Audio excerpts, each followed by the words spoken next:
नमस्कार, स्वागत है आप सभी का। बीएड वर्सेस बीएसटीसी के मामले में सुप्रीम कोर्ट का ऑर्डर जारी हुआ है, जो इसके पहले सुनवाई हुई थी। और इस ऑर्डर की जो खास बात ये है कि इसमें सभी को जवाब दाखिल करने के लिए, जो भी इसमें जवाब दाखिल करना चाहते हैं, अपना पक्ष रखना चाहते हैं, सभी के लिए इसमें एक अंतिम मौका है। और इसके बाद नेक्स्ट हियरिंग डेट पर फाइनल सुनवाई हो सकती है। इसके पहले एनसीटीई की तरफ से, भारत सरकार, एमएचआरडी की तरफ से, बीएड की तरफ से, बीएसटीसी की तरफ से, सभी की तरफ से पक्ष रखा जा चुका है। रिटन में जो है पूरी उनकी जो सबमिशन है वो की जा चुकी है। और उसके बाद जो पिछली वाली जो सुनवाई हुई थी उसमें और समय दिया गया है, ताकि फाइनल सुनवाई से पहले सबका पक्ष उसमें आ सके और नेक्स्ट हियरिंग डेट पर फाइनल सुनवाई हो सकती है मामले में। किसी को नहीं पता है कि इसमें क्या होने वाला है, लेकिन B Ed versus BSTC, Rajasthan high court, Jodhpur high court division bench के जो फैसले थे उसके आधार पर कई राज्यों में बीएड, बीटीसी के समकक्ष जो भी हो, BSTC, DElEd, ATT, ETT, JBT, जो भी समकक्ष हो, तो कहीं ना कहीं आप देखेंगे सभी राज्यों में मामलों ने तूल पकड़ ली थी। और सुप्रीम कोर्ट का जो भी आदेश होगा सभी राज्यों में लागू होगा, या कह सकते हैं पूरे भारत में लागू होगा। और एनसीटीई की अधिसूचना को लेकर के है सारी चीज़ें, कि एनसीटीई की जो अधिसूचना है 28 जून 2018 वाली, जिसको Rajasthan high court division bench ने अवैध करार दिया था, तो उसको बरकरार रखा जाता है उस आदेश को, या फिर उसमें कुछ संशोधन होगा, या फिर उसको रद्द किया जाएगा। और आप देखेंगे कि अभी जो भर्तियां चल रही है राजस्थान में, उसमें बीएसटीसी को तो शामिल है L1 में, लेकिन बीएड को कोई राहत नहीं मिल पाई है, जो कि राहत की मांग की गई थी। और सुनवाई उसके बाद से चलती रही। उसके बाद आप देखेंगे जस्टिस विनीत शरण वाली बेंच भी बदल गई थी, क्योंकि वे जज साहब रिटायर हो गए थे। उसके बाद फिर नई बेंच है। और आप देखेंगे कि अभी जो एक जज साहब पहले थे उनके स्थान पर दूसरे जज साहब हैं। तो डिवीज़न बेंच में ये मामला सुना जा रहा है सुप्रीम कोर्ट में। वीडियो को आप सभी प्लीज़ लाइक और शेयर ज़रूर कर दीजिएगा। साथ ही साथ अगर अभी तक आपने चैनल को सब्सक्राइब ना किया हो तो सब्सक्राइब आप सबसे पहले कर लें। तो आइए देख लेते हैं सुप्रीम कोर्ट का ऑर्डर बीएड वर्सेस बीएसटीसी के मामले में।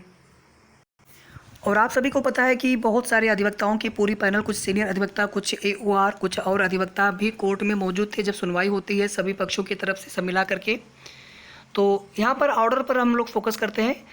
Permission to file special leave petition each diary number ये हो गया। Issue notice in diary number ये हो गया। Learn counsel for the parties are ad item that the all matters may be listed for final arguments after 6 week. यहाँ पर देख लीजिए आप सभी, फाइनल आर्गूमेंट्स यानी अंतिम बहस जो है नेक्स्ट हियरिंग डेट पर देखने को मिल सकती है। जब अंतिम बहस हो जाएगी तो उसके बाद ऑर्डर को रिजर्व किया जा सकता है माननीय सर्वोच्च न्यायालय के द्वारा। फिर फैसला जब तक भी सुनाए हो, जब तक भी ऑर्डर पूरा कंप्लीट लिखा जाए, तो फाइनल सुनवाई हो सकती है नेक्स्ट हियरिंग डेट पर।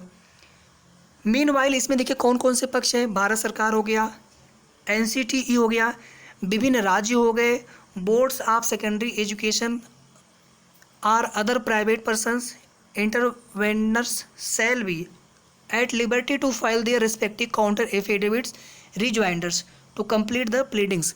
मतलब जवाबी हलफनामा या आपके प्रत्युत्तर जवाबी हलफनामा जो भी इसमें दाखिल करना चाहते हैं वो दाखिल कर सकते हैं।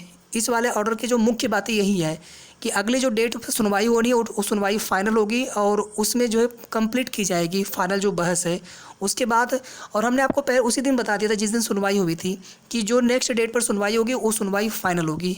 और अभी जो समय दिया गया है उसमें कि जो फाइनल जवाब दाखिल किया जा सकता है। कुछ अगर और पक्ष हैं जो जवाब दाखिल करना चाहते हैं, अपना पक्ष रखना चाहते हैं, तो अपना पक्ष रख सकते हैं इस मामले में। It is made clear that no further opportunity in this regard shall be granted. उसके बाद कोई मौका नहीं मिलेगा। तो सीधी सी बात है कि ये मामले की फाइनल आर्गूमेंट, फाइनल बहस होगी कोर्ट में, और उसके बाद जो है ऑर्डर को रिजर्व किया जा सकता है माननीय सर्वोच्च न्यायालय के द्वारा।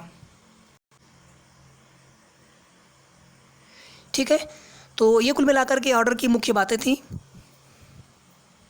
एक चीज़ इसमें और देख लीजिए, यहाँ पर all application seeking intervention implements are allowed. मतलब जो कोई भी इसमें जैसे जहाँ पर भी मामला है और उसमें वो राहत चाहते हैं, उसमें अपना पक्ष रखना चाहते हैं, तो उनको अलाउड किया गया, उनकी लिबर्टी है उनको कि अपना पक्ष रख सकते हैं। फिर ये भी इसमें है कि Interveners are those seeking employments are allowed to join the proceedings subject to removal or curing of defects। ठीक है, तो ये कुल मिलाकर के सुप्रीम कोर्ट का ऑर्डर था और इस ऑर्डर की जो भी मुख्य बातें थी हमने आपको बताई। और अब देखते हैं क्या होता है नेक्स्ट डेट तक, नेक्स्ट हियरिंग डेट में क्या होता है। और उसके बाद फिर जब ऑर्डर को रिजर्व किया जाएगा माननीय सर्वोच्च न्यायालय के द्वारा, फिर उसके बाद अंतिम जब आदेश सुनाया जाएगा तभी जो है सब कुछ क्लियर होगा। उसके पहले कुछ भी नहीं कहा जा सकता है। बाकी सभी पक्ष अपना मजबूती से अपना पक्ष रखने का प्रयास कर रहे हैं, चाहे बीएड के पक्ष में हो या फिर बीएचटीसी के पक्ष में हो या फिर विभिन्न राज्यों की तरफ से जो अपना पक्ष रखा जा रहा है, या फिर भारत सरकार का या फिर एनसीटीई का।